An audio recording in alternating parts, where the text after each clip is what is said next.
La familia Dresser. Julius Dresser, junto a su esposa Annetta, fueron los principales estudiantes y seguidores de Finney Parkhurst Quimby, pilar fundacional de la ciencia mental y la filosofía del nuevo pensamiento. Julius y su esposa fueron los primeros propulsores para continuar con el sistema Quimby de tratamiento de enfermedades mentales luego de que su maestro dejara la existencia física. Tanto Julius como Annetta posteriormente fueron escritores y practicantes de la ciencia mental. Annetta tuvo como paciente, entre otros, al filósofo y padre de la psicología moderna William James, a quien trató durante 12 sesiones por problemas de insomnio. Fueron también los padres de Horatio Dresser, quien formaría parte de los lineamientos del nuevo pensamiento, se convertiría en ministro y escribiría muchos libros y folletos basados en los conocimientos de Quimby. Horatio también se unió a la disputa legal que mantenían sus padres contra Mary Baker Eddy, fundadora de la ciencia cristiana, acusándola de plagiar las enseñanzas de Quimby. Julius Dresser nació en Portland, Maine, el 12 de febrero de 1838. De joven ingresó a la escuela de Waterville y se convirtió en ministro de la Iglesia Bautista Calvinista, una rama del cristianismo protestante, en tanto que Annetta Gertrude Shibury nació en el año 1843, también en Portland, Estados Unidos. En 1860, estando cursando sus estudios en la universidad, Julius enferma y va a ver al Dr. Quimby, quien ya tenía fama de sanador, logrando que Julius Dresser se sane e inmediatamente se convierta en un seguidor y defensor de las prácticas del sistema Quimby de sanación. En 1863, Julius conoce a Annetta Shibury en el recinto donde Quimby explicaba y trataba a sus pacientes, con quien se casaría ese mismo año y traerían al mundo el 15 de enero de 1866 a su hijo Horatio. Contando con 28 años de edad, Julius comienza a editar en Portland un periódico, luego se muda con su familia a Western, Massachusetts, donde edita el periódico Western Times, y un tiempo después, ese mismo año, en 1866, Finney Quimby deja la existencia física. Nuevamente, la familia Dresser se muda, trasladándose a California, y en el año 1882 se establecen en Boston, donde abren una oficina para impartir las enseñanzas de Quimby y su sistema de curación, teniendo gran repercusión y éxito. Por su parte, la señora Eddy, que vivía en Boston, se erigía en la formación de los conceptos que conformarían la base de su ciencia cristiana, publicando también una revista llamada Ciencia Cristiana. Ese mismo año, Julius Dresser lee las enseñanzas de Edward J. Arnes, un ex alumno de Mary Baker Eddy, e inmediatamente acusa a la señora Eddy de plagiar las ideas de Quimby y escribe La verdadera historia de la ciencia mental, que es una conferencia pronunciada en la Iglesia Unidad Divina de Boston en el año 1887, a 21 años de la desaparición física de su maestro, el Dr. Quimby. En esta conferencia, Julius aborda los principios de la ciencia mental desde Platón, Cristo, Spinoza y el obispo Berkeley, que coinciden en que toda la realidad está en los reinos del espíritu, bajo la premisa de que todo lo que vemos manifestado proviene de allí. Además, Dresser afirma que todos ellos fallaron en los puntos de vista de la curación de enfermedades, exceptuando a Jesús y sus discípulos, y dice que todos los demás solo colaboraron en el desarrollo y formación del carácter. Habla de Emerson y su teoría del idealismo, que afirma que los errores pueden ser erradicados cuando son sometidos a la luz de la verdad, pero dice que el primero que penetró en las profundidades de la verdad y aplicación de la ciencia de la vida y de la curación de las enfermedades fue Finney Parkhurst Quimby. Describe que lo conoció en el año 1960, 5 años y medio antes de su muerte, y dice que en ese momento no existía nadie en el mundo que hubiera entendido la ciencia de la curación como la entendió Quimby, afirmando que fue él el descubridor y fundador, ya que había estado incursionando y practicando en este campo durante más de 20 años. Además de contar la historia del relojero Quimby, su fisonomía, su personalidad y los artículos periodísticos que hablaban del sanador, dice que por un tiempo fue hipnotizador e incursionó en las prácticas del mesmerismo que habían sido introducidas al país en 1836 por un caballero francés llamado Charles Pollen, y que en su conferencia dada por un tal Dr. Collier en Nueva Inglaterra, Finis Quimby comienza a experimentar con estas teorías en el año 1840. Con el tiempo, dice Dresser, Quimby fue gradualmente experimentando hacia afuera de lo que es el mesmerismo y descubre el conocimiento de los poderes ocultos de la mente que no eran del hombre en sí, sino que provenían de un poder superior y que el hombre solo podía ser un medio para acceder a dicho poder supremo. Es ahí que descubre que la enfermedad no es más que una creencia mental errónea, adjudicándole el descubrimiento de la verdad a Quimby, quien funda un sistema para tratar a los enfermos. Julius Dresser cuenta también que le escribió a George, el hijo de Quimby, pidiéndole algunos datos acerca de su padre. En contestación, George describe que Quimby en un principio se interesó y puso en práctica los métodos del mesmerismo y la clarividencia, dio exhibiciones durante bastantes años y trató enfermos, pero gradualmente fue dejando atrás el hipnotismo, dando lugar a sus propios razonamientos y métodos de tratamiento. Hay que destacar que Quimby no daba medicamentos de ningún tipo, lo que hacía era hablar con el paciente y le preguntaba qué creía él de su enfermedad, luego le daba una explicación de la cura y al cambiar su creencia el paciente se curaba. La verdad es la cura, fue lo que afirmó finalmente Quimby. Julius Dresser alega que Quimby no hizo este descubrimiento a través de la Biblia, sino que fue a través de una percepción aguda de los fenómenos mentales e investigaciones profundas, encontrando luego la similitud de sus razonamientos en las enseñanzas del Cristo. Su verdadero conocimiento radicaba en sus experimentos, viendo la prueba positiva como un problema matemático y no tanto a través de los libros. El mesmerismo, dice, fue un trampolín hacia un conocimiento superior que posee el ser humano. Relata Finis Quimby en sus experiencias cómo fue llegando a estas conclusiones, ya que él estaba casi abatido por la idea de que los médicos le habían pronosticado acerca de su salud, pero cuenta un fenómeno trascendental en un hecho que se da cuando una gran emoción se apoderó de él y cabalgando a su hogar, subiendo y bajando colinas, llega a su casa y se siente más fuerte que nunca. Luego, cuando comienza a hipnotizar, dice que no se encontraba bien según la ciencia médica, pero a través de sus investigaciones encontró el remedio para su enfermedad y continúa diciendo: aquí fue donde descubrí por primera vez que la mente era materia y era capaz de ser cambiada. Quimby afirmaba que la enfermedad puede ser cambiada por un tratamiento por remedios, como también por un tratamiento mental, y relata una serie de experiencias que le confirmaron que la creencia en la enfermedad es contagiosa, y es por eso que criticaba duramente a los médicos y propagandistas de la época, que influenciaban a las personas a través de sus opiniones, afirmando Quimby que las enfermedades y dolencias pueden ir disminuyendo a medida que cambiemos el pensamiento erróneo. En conclusión, la enfermedad es la idea errónea y la solución es la idea correcta de la verdad. Este descubrimiento, dice Dresser, no solo fue la base de la ciencia de la salud de Quimby, sino que abarca la ciencia de la vida y la felicidad. Julius relata que tuvo muchas conversaciones con George, el hijo de Quimby, que ofició como secretario de su padre durante los últimos 5 años de su vida, y dice que todos los escritos de Quimby quedaron a su resguardo y no fueron nunca publicados en ese entonces, y que George, desentendido ya de la labor de su padre, se dedicó al negocio de ser fabricante. Dresser relata también las acusaciones que recibieron él y su esposa por parte de muchos detractores y habla de Quimby como un hombre honesto, humilde y amoroso, que no le importaba el reconocimiento, sino que su propósito era ayudar a la humanidad. El sistema de curación de Quimby fue comprobado con éxito en Julius, como en su esposa Annetta, y en muchos pacientes que frecuentaban su oficina en Portland.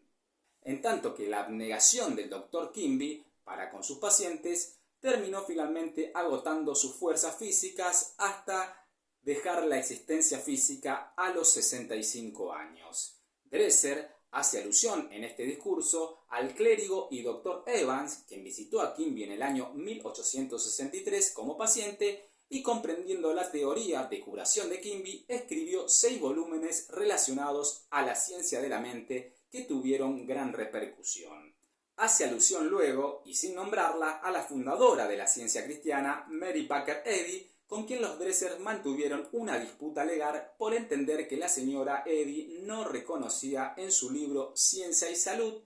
que las enseñanzas que recibió del Dr. Quimby eran la base de sus exposiciones, además de relatar algunos sucesos publicados por un periódico de Portland, donde Mary Baker Eddy habla de su maestro y le dedica un poema luego de que Quimby dejara la existencia física. Existe una versión que dice que en el año 1862 la señora Mary Baker Eddy, que sufría de varios dolores, le pidió primero a Julius Dresser que la curara utilizando los métodos de Quimby, pero Julius se negó. Para finalizar, Julius hace referencia de unas palabras de Philip Quimby, donde reafirma la idea de que la enfermedad es una idea errónea o ignorancia de no conocer la verdad.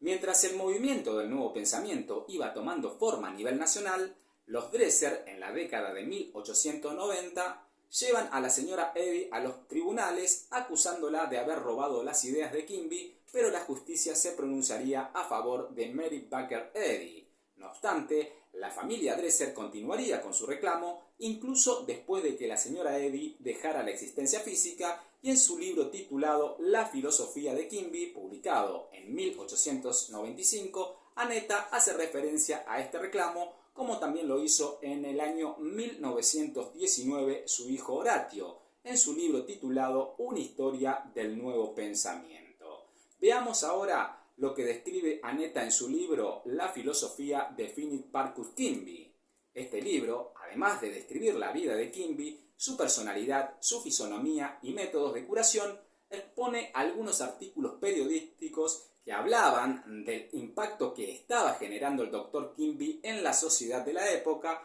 con sus seguidores y muchos detractores, además de cartas de clérigos, médicos y de personas que comprobaron el sistema de curación de Quimby.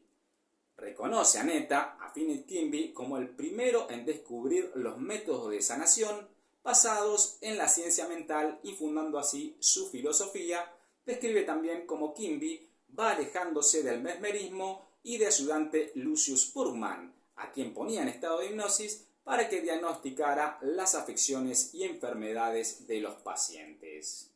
En los extractos de la prensa de 1857 hasta 1865 nos encontraremos con los conceptos fundamentales de la filosofía de Quimby, que niega la enfermedad como una verdad, pero la admite como un engaño.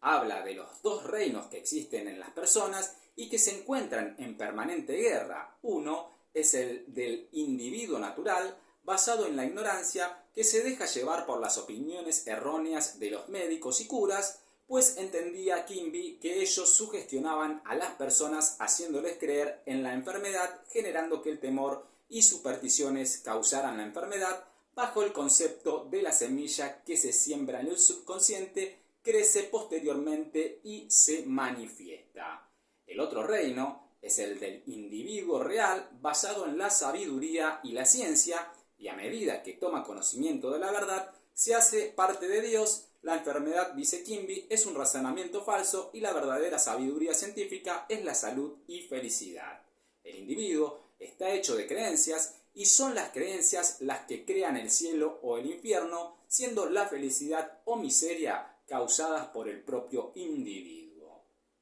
Además, Annetta Dresser cuenta que ella había estado muy enferma durante toda su joven vida hasta que conoció al Dr. Quimby en el año 1862. Sus médicos no encontraban solución a su problema de salud y su ministro religioso le decía que era la voluntad de Dios. Con respecto a las enseñanzas de Quimby, dice que no enseñaba en cursos o conferencias, simplemente hablaba con sus pacientes, con quienes entablaba una relación de amistad, ya que él era una persona muy amable y muy dedicada. También relata que cuando la señora Eddy visitó por primera vez a Quimby, logró posteriormente sanarse y cuenta que entre sus seguidores se encontraban 2 hijas de un importante juez.